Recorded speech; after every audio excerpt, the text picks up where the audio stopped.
1 Coríntios, capítulo 1, verso 17 em diante. 1 Coríntios, capítulo 1, verso 17 em diante.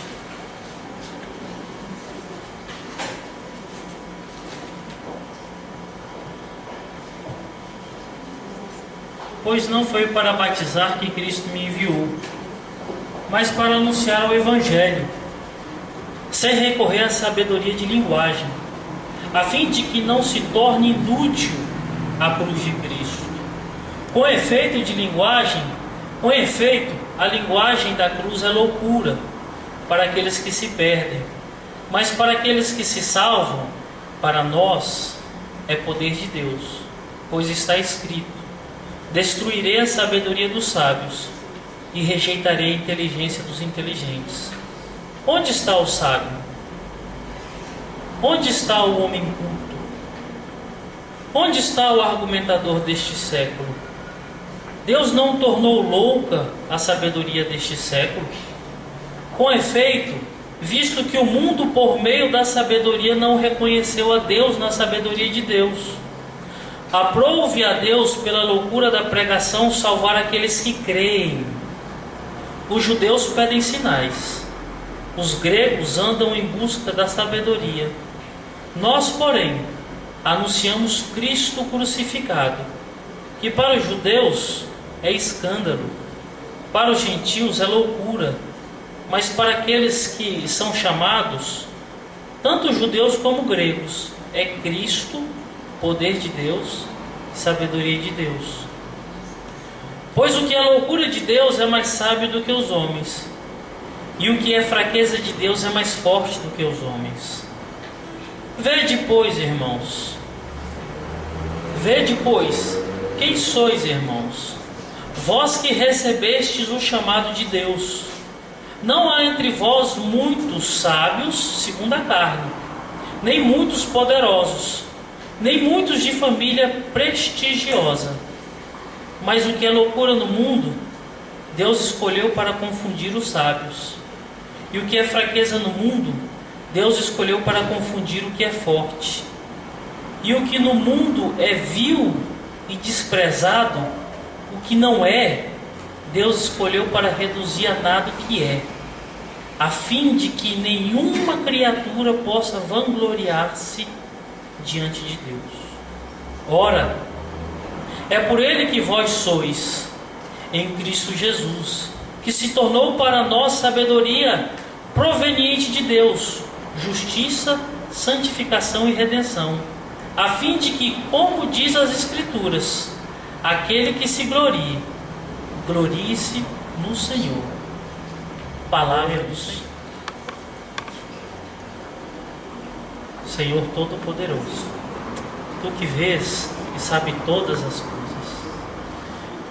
Tu que conheces, Pai, os nossos corações, Tu que conheces, Senhor, o nosso deitar, o nosso levantar, Tu que conheces, Pai, as nossas intimidades, o profundo do oculto, do qual nem aqueles que estão mais próximos de nós conhecem, Senhor. E Tu sabes quanto que nós precisamos nos converter a Ti todos os dias. Tu sabes quanto, Senhor, nós precisamos contemplar a Tua glória e a Tua majestade, para que todos os dias das nossas vidas nós venhamos a compreender que a única santificação, a única santidade, o único amor, a única caridade, a única manifestação de vida e vida eterna está em Ti, Senhor. Faça com que nós, através da exposição da Tua palavra, contemplemos, Senhor, o Teu poder, a Tua glória, a Tua caridade, o Teu amor. Amor que é manifestado por nós. Nós, que a Tua palavra diz que somos totalmente indignos, mas por causa de uma motivação que é desconhecida até hoje por todos os teólogos e toda a teologia, nós não sabemos porque Tu nos amas, Senhor. Um propósito existe, mas nós sabemos que o Teu amor é infinito. Dai-nos graças de agradecermos por esse amor. e conhecermos cada dia mais este amor, que não tem motivação em nós, porque nós somos miseráveis pecadores, mas tem a motivação no Teu Filho que morreu na cruz do Calvário para nos dar vida e vida eterna, para que a nossa vida seja loucura para o mundo, seja loucura infelizmente para a própria igreja que está de pé hoje, e que o Senhor seja glorificado em nome de Jesus. Amém. Vamos nos sentar.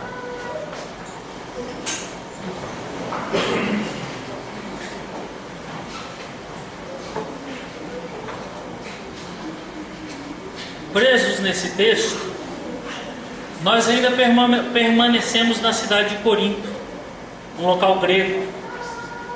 Como tinha falado semana passada, ainda permanecemos no local aonde a influência filosófica é muito grande. Permanecemos no local aonde acontecem as manifestações de exortações do apóstolo Paulo, as escritas que Paulo escreveu com tanta veemência, com tanta caridade, com tanta força e com tanto temor a Deus, para que ele pudesse contemplar uma igreja convertida, e não somente convertida, uma igreja que permanecesse os seus caminhos no Senhor. Como nós vimos semana passada, na igreja de Corinto, onde os irmãos estavam longe do apóstolo Paulo aproximadamente 3 anos, e devido a essa distância, nessa cidade portuária, onde se encontrava muita prostituição, muita idolatria, muita filosofia, e toda essa promiscuidade, essas manifestações externas que estavam acontecendo na cidade de Corinto, ela não ficou contida somente nas ruas, nas esquinas, nas casas dos pagãos. Tudo isso adentrou na igreja.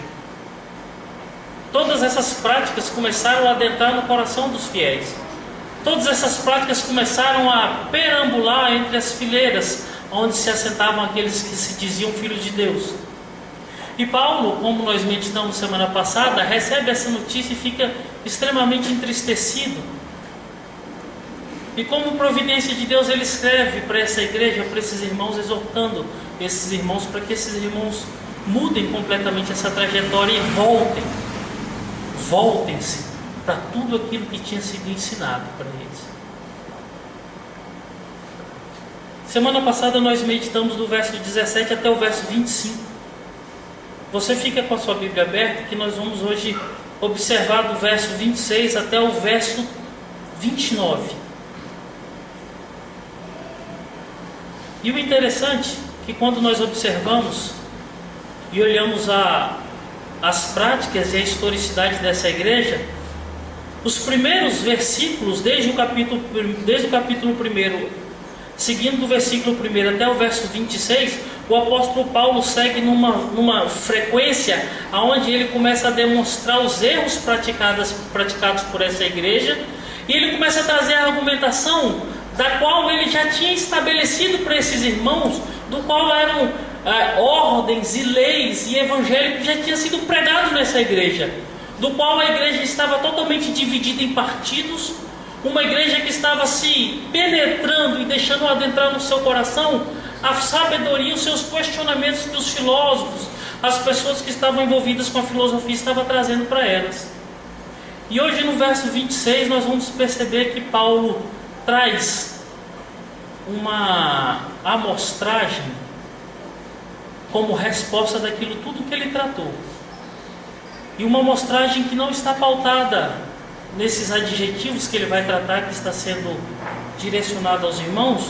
Não são adjetivos que estão tratados ou estão específicos na Torá, na lei, no Velho Testamento, mas são adjetivos que estão pautados e qualificados e dados às pessoas da igreja pela própria sociedade de Corinto. Quais seriam esses adjetivos que uma cidade promíscua, perversa, aprofundada na filosofia, daria para pessoas que seguem um Cristo que, segundo os filósofos, segundo os gregos, era um escravo, prisioneiro, marginal, que foi morto na cruz do Calvário? O que eles diriam da igreja? certamente não seriam coisas boas. Eu quero começar hoje no verso 26 com uma frase de um comentarista que vai permear todos esses versículos, que diz assim: podemos nos gloriar não diante dele, mas nele. Ou seja, nós podemos nos gloriar não diante de Deus, mas se nós nos gloriarmos, vamos nos gloriarmos em Deus. Por quê? Porque na realidade nós não somos nada, não possuímos nada. E quando ele abre o verso 26, e do verso 26 ao verso 29, ele começa a demonstrar as contradições da vida, as contradições que são impostas por uma sociedade e a verdade que é estabelecida por Deus. E quando eu olho para esse texto, eu não posso me permear pela vida de ninguém, mas eu posso olhar para a minha vida, eu posso olhar para aquilo que aconteceu comigo. Há mais ou menos 31 anos atrás, meus pais estavam à procura de um processo de adoção, e naquele tempo já havia determinada burocracia, imagina nos dias de hoje, e eles ficaram sabendo que num determinado hospital de Brasília havia uma criança abandonada.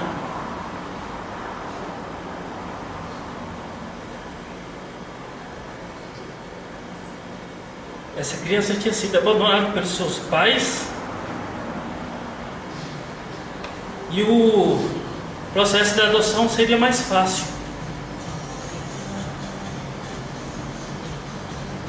E eles foram até aquele hospital. Chegaram até aquele hospital e encontraram uma criança negrinha, cabelo enroladinho, gordinho, não precisa nem falar quem é.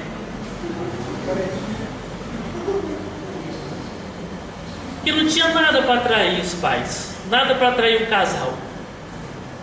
Mas o interessante é que minha mãe falou que uma coisa fez com que ela se enamorasse por aquela criança. Quando ela pegou aquela criança nos braços, aquela criança automaticamente vomitou nela todinha. Foi aquilo que fez com que fosse a marca da adoção. E olhando para isso, você percebe que o amor de Deus foi manifestado a uma pessoa que não tinha nada, veio nu ao mundo, estava completamente despido, não despido só de vestimentas, mas despido de qualquer perspectiva futura que não seja pessimista. E por uma providência de Deus, ele encontrou a família que lhe daria amor, sustento e todas as oportunidades do mundo que fossem possíveis e plausíveis para essa família. E quando eu tenho a oportunidade de olhar para pessoas na rua, deitadas no chão, crianças, é revoltante, porque eu olho e falo: puxa vida, se eu não tivesse sido adotado, eu estaria ali. O que teria sido de mim? E como eu posso exigir alguma coisa dos meus pais com uma manifestação de amor tão grande, com uma manifestação de carinho tão grande?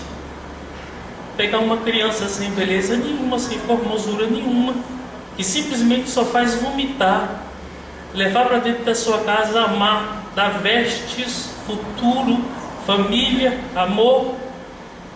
Como eu posso exigir alguma coisa dos meus pais? Como eu posso exigir qualquer coisa que não seja aquilo que eu já recebi? Eu recebi tudo e muito mais do que eu merecia.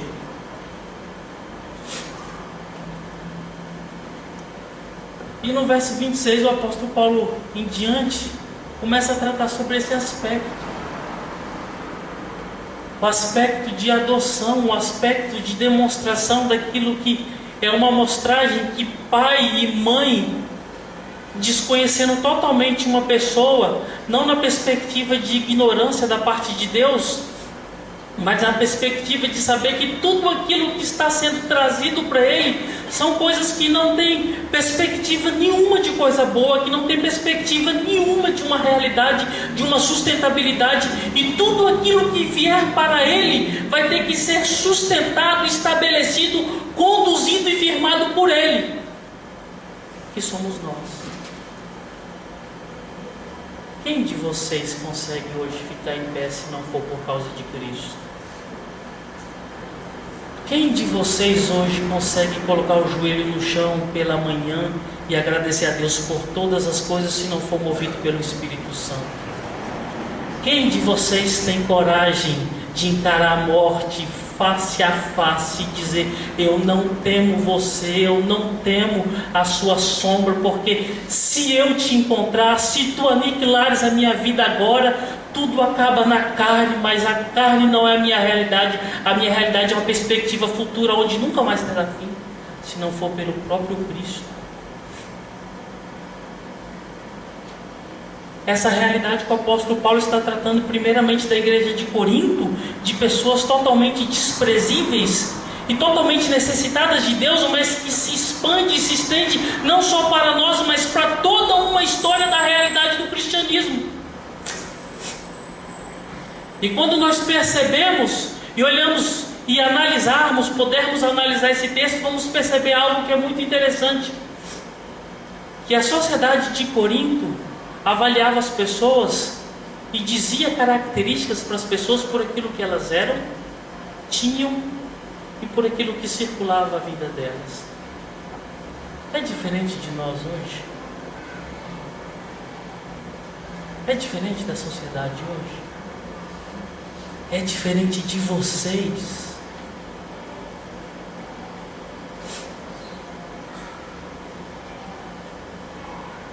Quando o jovem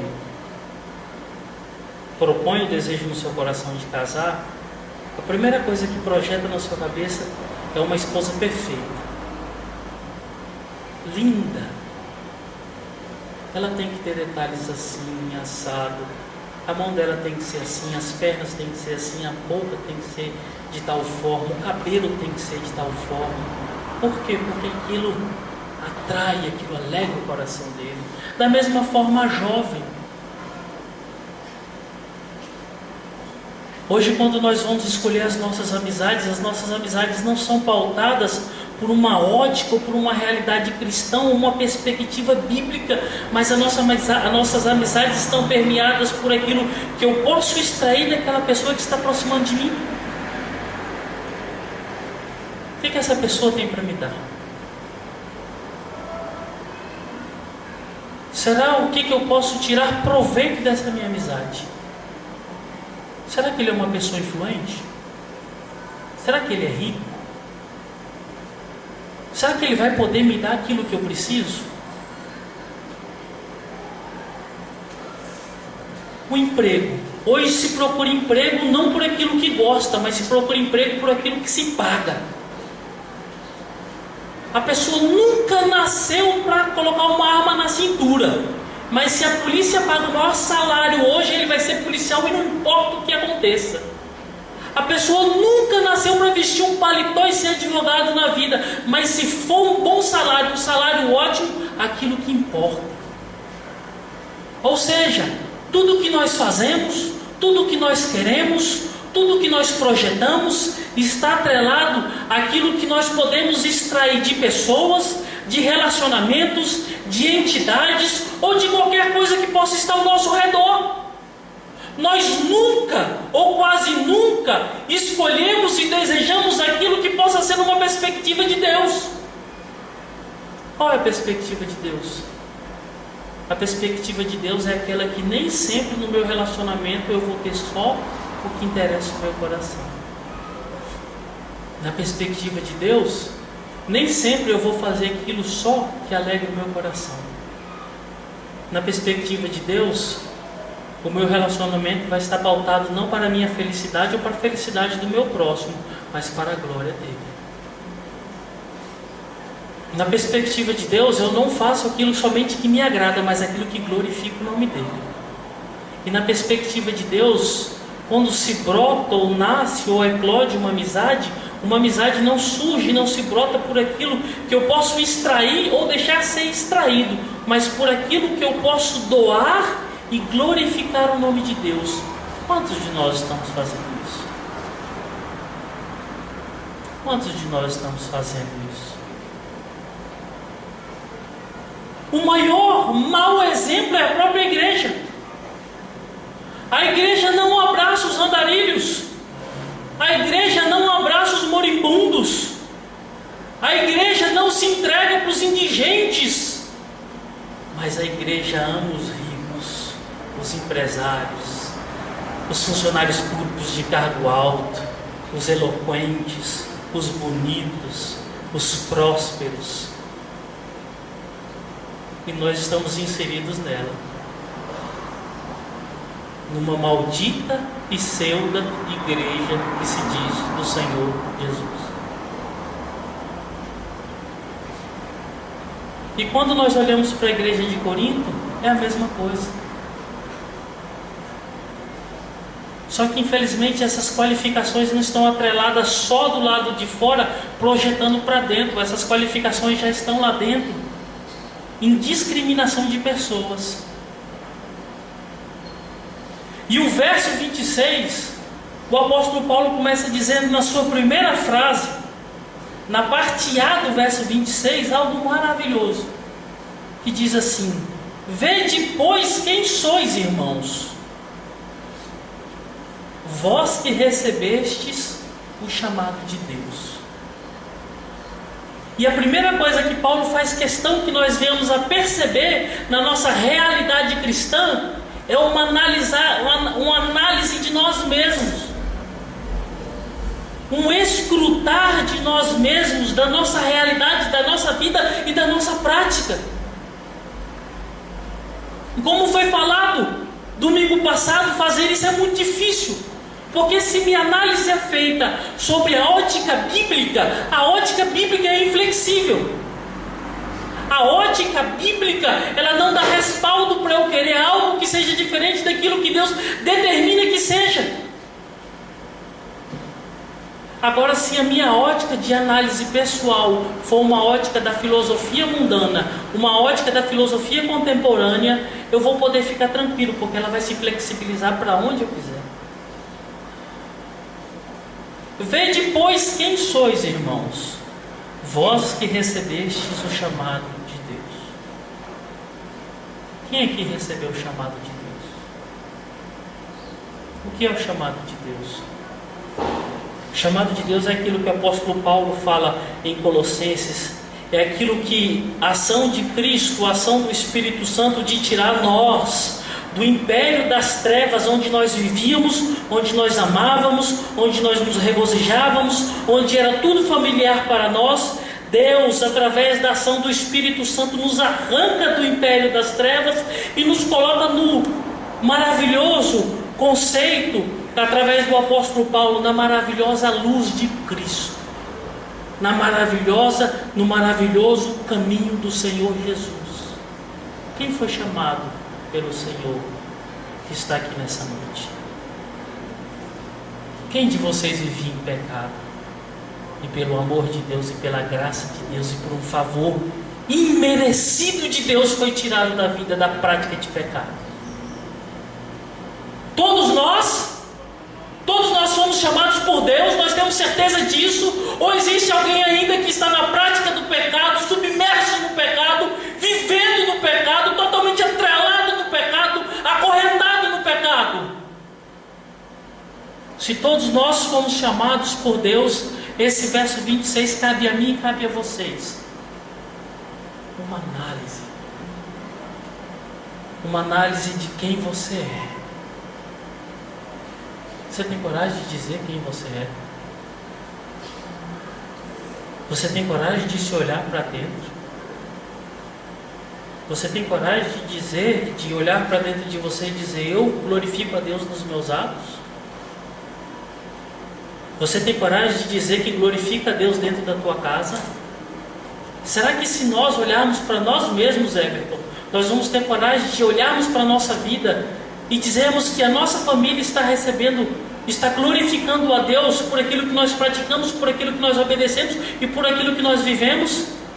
Será que se nós analisarmos e olharmos para nós próprios, vamos ter coragem de dizer que Deus está sendo glorificado no local onde nós estudamos, porque nós passamos ali, vivemos ali, obedecemos o Senhor ali e glorificamos o Senhor ali? Será que nós vamos ter coragem de dizer que Deus está sendo glorificado no local em que nós trabalhamos? Porque nós estamos ali, vivemos ali, permanecemos a maior parte do tempo dos nossos dias no nosso trabalho, e Deus está sendo glorificado ali no trabalho por causa da minha vida? Os meus vizinhos estão podendo dizer que Deus está sendo glorificado e estão vendo Deus através da minha vida? Você tem coragem de se analisar? Hoje o que é normal para nós como igreja não é analisarmos a nós próprios, mas é analisarmos as vidas dos irmãos. Já viu aquele negócio que acontece muito na igreja? Irmão, estou te ligando só para você orar por fulano de tal. Você ficou sabendo? Não. Rapaz, irmã fulana de tal está grávida. É mesmo, filho? Mas é só para você orar, tá? Aí a irmã vai pegar o telefone e vai ligar para outra pessoa. Irmã, você ficou sabendo o que aconteceu com fulano de tal? Não, estou ligando é para você orar. É mesmo? Não, mas essa irmã não precisa nem falar, que eu tenho até medo. Porque essa irmã é assim, assado, cozido. Não, eu estou ligando porque a irmã fez isso e aconteceu isso. Ora por ela. E o engraçado é que nós temos uma rede de comunicação, de oração, que ninguém no final acaba orando, mas todo mundo fica sabendo da vida do próximo. E julga o próximo, e condena o próximo, e mata o próximo. Quantos de nós temos coragem de dizer que determinados irmãos estão no caminho da perdição, mas nenhum de nós temos coragem de dizermos: Senhor, como eu sou pecador? E sabe o que é interessante? Toda a Bíblia, os apóstolos e até o próprio Senhor Jesus fala disso. O Senhor Jesus diz que nós não podemos dar testemunho ou fazermos propaganda de nós mesmos, mas antes, totalmente pelo contrário, nós temos que olhar para nós e analisarmos as nossas vidas, para que ninguém venha trazer juízo e venha julgar a nós, mas nós próprios possamos nos julgar. Como que eu posso me julgar? Estou vivendo em pecado, estou mentindo, estou adulterando, estou falando palavrão, estou odiando, estou detestando, estou com raiva, eu estou cobiçando aquilo que não é meu. E quando nós percebemos esse mal que habita e que está permeando o nosso coração, nós temos que olhar para dentro e falarmos: Senhor, por favor, tira isso do meu coração, eu preciso de ajuda, eu preciso de Ti. Por isso que é importante que eu e vocês venhamos a nos analisarmos todos os dias das nossas vidas. Por quê? Porque todos os dias das nossas vidas, mesmo tendo sendo retirado do império das trevas, todos os dias o pecado bate na porta do nosso coração e nos convida para uma dança longa, comprida e cheia de atrações. Analise a você mesmo, porque a análise que o mundo faz de vocês não é nada boa. E o apóstolo segue adiante: não há entre vós muitos sábios segundo a carne, nem muitos poderosos, nem muitos de família prestigiosa. A realidade da igreja de Corinto era uma igreja que era formada por sua maioria de pessoas humildes, pessoas simples. Os comentaristas vão listar 4 ou 5 nomes de pessoas que eram destacadas. Dentre elas nós vamos ter pessoas que eram ricas e pessoas que faziam parte de famílias distintas, mas na sua grande maioria eram pessoas simples. E por essa simplicidade o apóstolo Paulo olha para essa igreja, em contrapartida à certeza que há fora da igreja de Corinto, que todos sabem que aqueles que estão dentro da igreja são pessoas simples, são pessoas pobres e pessoas desprestigiadas. Essa era a característica dos irmãos que estavam na igreja de Corinto. Além dessa característica, o apóstolo Paulo mais na frente vai dar a certeza que todos nós, mesmo sendo ou não tendo nada que possa atrair a Deus ou a sociedade para Deus, todos nós não passamos de míseros pecadores, e aquilo que ele vai deixar lá no final: nada. Nada.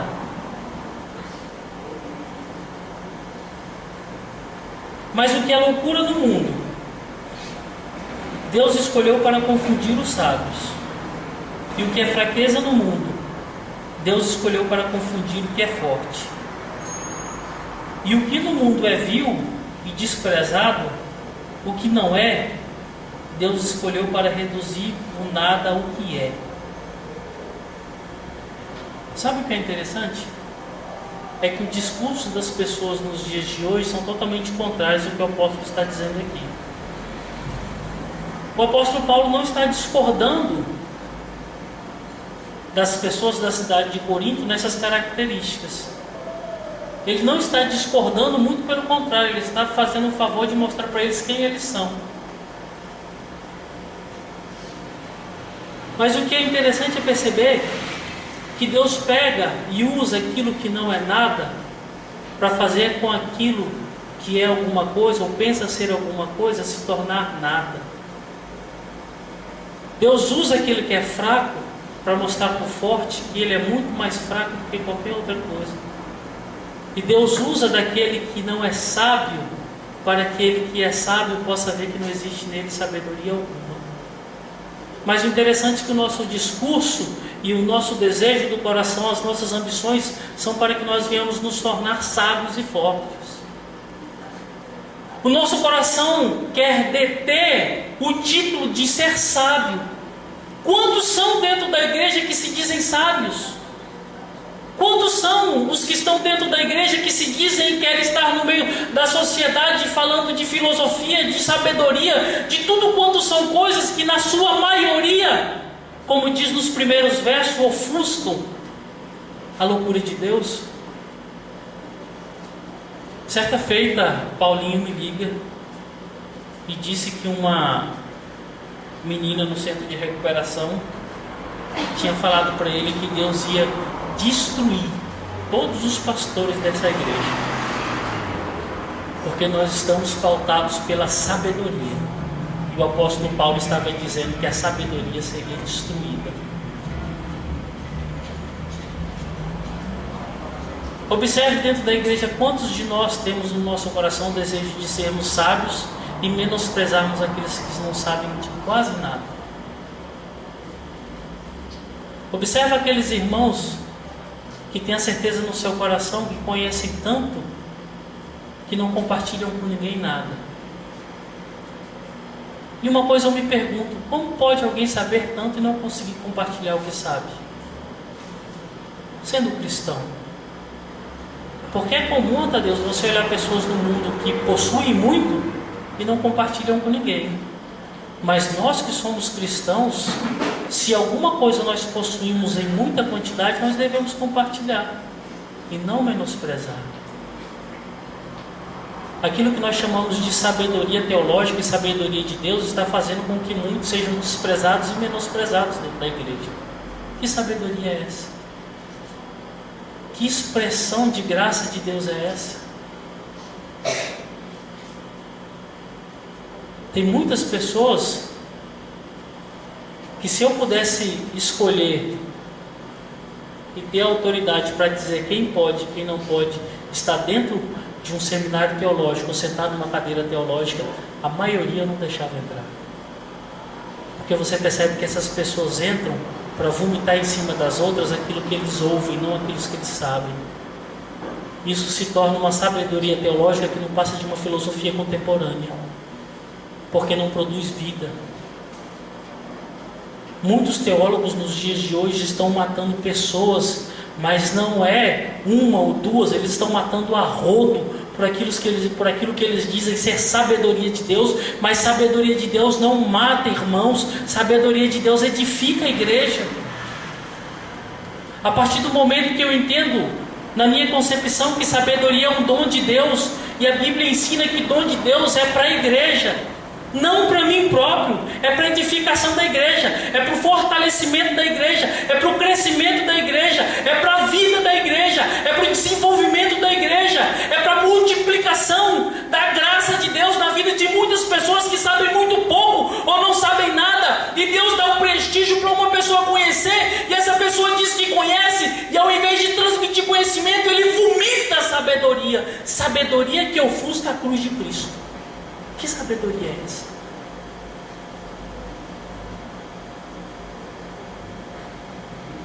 Eu prefiro me contentar com as palavras do apóstolo Paulo, dizendo que aqui dentro não existe sábios.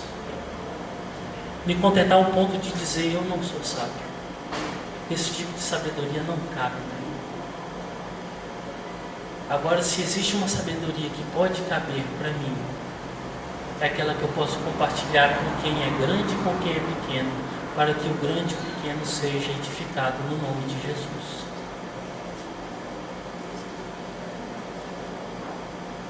Do mesmo aspecto, nós olhamos a força. O apóstolo Paulo fala que Deus pegou os fracos, e desses fracos, Ele glorifica o nome dEle, fazendo com que aqueles que se dizem fortes reconheçam que na sua força não podem nada, muito menos se achegar a Ele, e nessa força toda eles descobrem que não tem força nenhuma, mas muito mais do que eles possuem é uma fraqueza.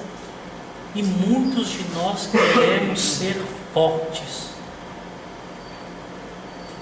Que força é essa que você tem, meu irmão? Que força é essa que você tem, meu irmão? Se existe alguma força em você, por favor, me mostre. Se existe alguma força em vocês, por favor, manifeste e ajude algumas pessoas a encontrar força que não existe. O apóstolo Paulo, que sem dúvida alguma foi o maior teólogo da igreja, nessa mesma carta, só que no segundo tratado, ele se encontra numa situação tão difícil e ele clama a Deus por força, e Deus fala para ele: Paulo, a minha graça te basta, eu me glorifico na tua fraqueza. Aonde vocês conseguem encontrar força se não vai em Deus? E a força que se manifesta em Deus não é uma força para que vocês se tornem super-heróis, porque não existe super-heróis. Super-heróis só existe no mundo de Hollywood, naquela ignorância, naquela aberração. Na igreja não existe super-heróis. A força que provém de Deus é dependência. Se existe alguém forte aqui, é porque existe alguém dependente de Deus. E nós conseguimos desvencilhar aquilo que é dependência por aquilo que nós chamamos de autossustentação, por aquilo que nós dizemos ser auto-força própria, por aquilo que nós conseguimos encontrar e tirar e olhar de nós e dizemos: essa força vem de mim, esse pão que está na minha mesa vem do suor que desce do meu rosto, eu não preciso de ninguém, eu sou forte, eu sou independente. Mas até aquilo que tu comes por causa da misericórdia de Deus. Até a força que existe no teu braço existe por causa da misericórdia de Deus. Até pelo fato de você estar em pé, viril, cheio de saúde, você só está por causa da graça de Deus e da misericórdia de Deus, que se manifesta todos os dias para a sua igreja, e não só para a sua igreja, para todo mundo.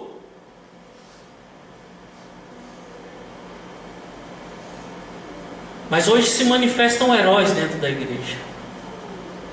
Pessoas que têm coragem de desafiar o próprio Deus. Pessoas que têm coragem de apontar o dedo na cara de Deus.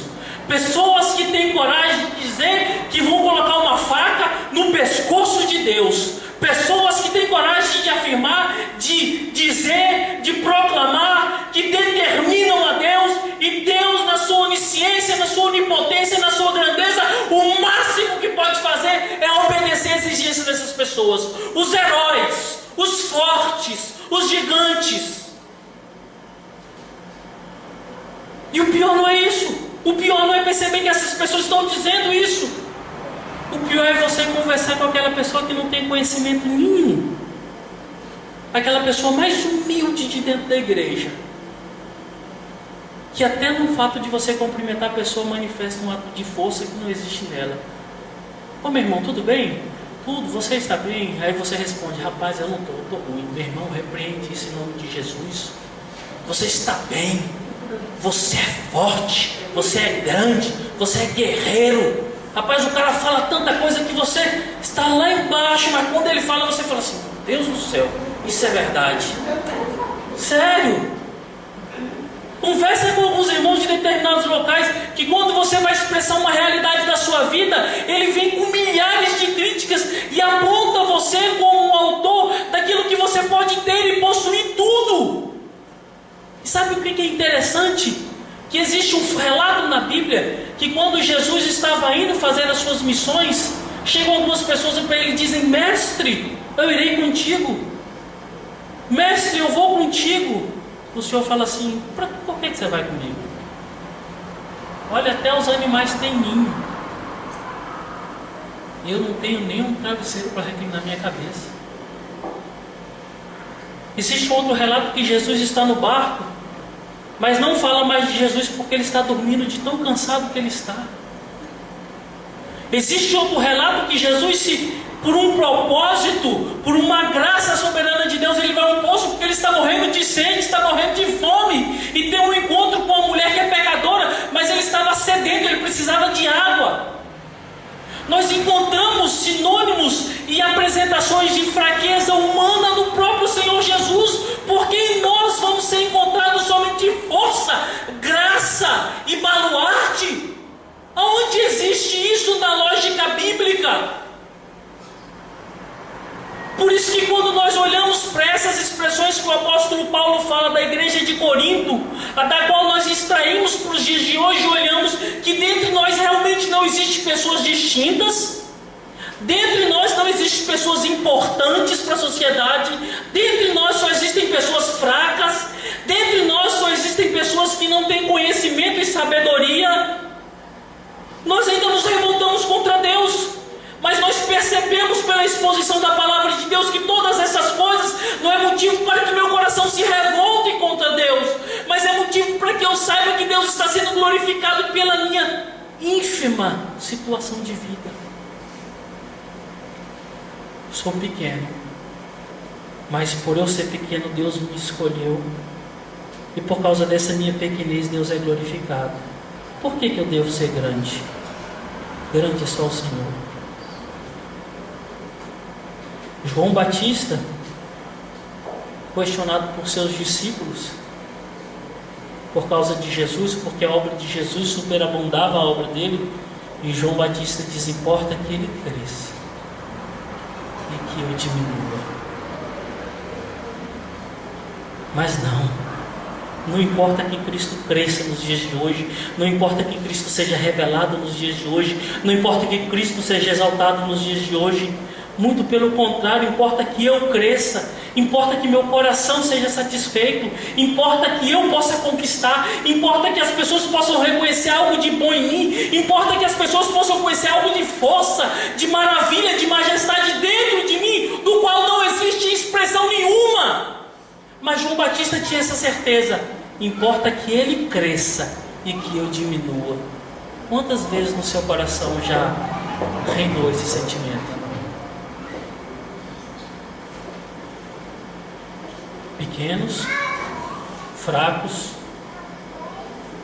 sem conhecimento e de uma família nada distinta, mas vocês glorificam o nome de Deus. Por que mudar isso? E agora o verso 29.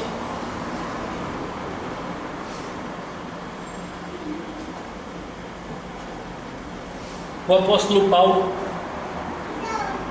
traz uma expressão maravilhosa, uma expressão que mostra o propósito de Deus em todas essas coisas, a fim de que nenhuma criatura possa vangloriar-se diante de Deus. Nem aqueles que são fortes que estão no mundo, reparando que os fracos estão em Cristo. Nem aqueles de famílias distintas no mundo, reparando que aqueles mais desprestigiados estão em Cristo. Nem aqueles mais sábios do mundo, vendo que os mais não sábios estão em Cristo, podem se gloriar. Muito menos eu e muito menos vocês, porque somos pequenos, fracos, dependentes e na sua maioria sem prestígio nenhum. Como nos gloriar diante de Deus? Lembram daquela passagem que Jesus mostra duas pessoas chegando diante do Senhor? O publicano e o fariseu. O publicano chega diante do Senhor e começa a sua oração dizendo: Senhor, obrigado por eu ser quem sou e por eu não ser semelhante a esse pecador. E o publicano, de cabeça abaixada, a Bíblia diz, sem nem hesitar levantar a cabeça, batia no peito dizendo: Senhor, tem misericórdia de mim. Como nos achegarmos diante de Deus, sabendo que não temos nada, sabendo que não somos nada, e nos gloriarmos de nós mesmos? Como fazer isso? Como podemos olhar para Deus, ter a coragem de fazer como aquele fariseu fez, olhar nos olhos de Deus e dizer obrigado, porque eu não sou pecador e não sou semelhante a este homem? Não temos motivo nenhum para fazer isso. Mas a nossa maior prática de sabedoria é podermos nos curvarmos e dizermos: Senhor, sê complacente comigo, porque eu sou pecador. Todos os dias das nossas vidas, todos os dias, todos os momentos, para que Ele seja glorificado. Agora, sabe qual o melhor de tudo nesse texto? O melhor de tudo é sabermos que pessoas tão pequenas, tão fracas, tão sem sabedorias e tão sem prestígio algum, podem ser amadas por um Deus que é único, poderoso, santo, santo, santo. Eu sou pequeno, mas aquele que me ama é todo poderoso. Eu sou pequeno, mas aquele que me ama é o meu Deus. Eu sou fraco, mas aquele que me ama tem toda a força nas suas mãos. Eu não tenho prestígio algum na minha vida, mas aquele que me ama recebe glória em todos os momentos. Eu não tenho força, eu não tenho nada, mas eu tenho Deus. E se eu tenho Deus, eu tenho tudo. Eu não preciso de mais nada. Que você tenha essa mesma certeza no teu coração. Ter Deus não precisa de prestígio. Ter Deus não precisa de força. Ter Deus não precisa de sabedoria humana. Ter Deus não necessita de mais nada. O que você precisa é confiar. Vamos fechar os nossos olhos. Senhor, em nome de Jesus, obrigado, Senhor, por Tua palavra, por Tua graça e por Tua misericórdia. Senhor, obrigado, Senhor, por sermos Teus escolhidos diante de tantas pessoas, a qual e das quais nós podemos, por um sentimento humano, por uma cultura humana, enumerar vários fatores pelos quais o Senhor pode amar: beleza, força, dinheiro, educação, sei lá o que. Mas aprove ao Senhor amar a nós, os Teus pequeninos. E por causa desse amor, Pai, nós temos a certeza da vida eterna.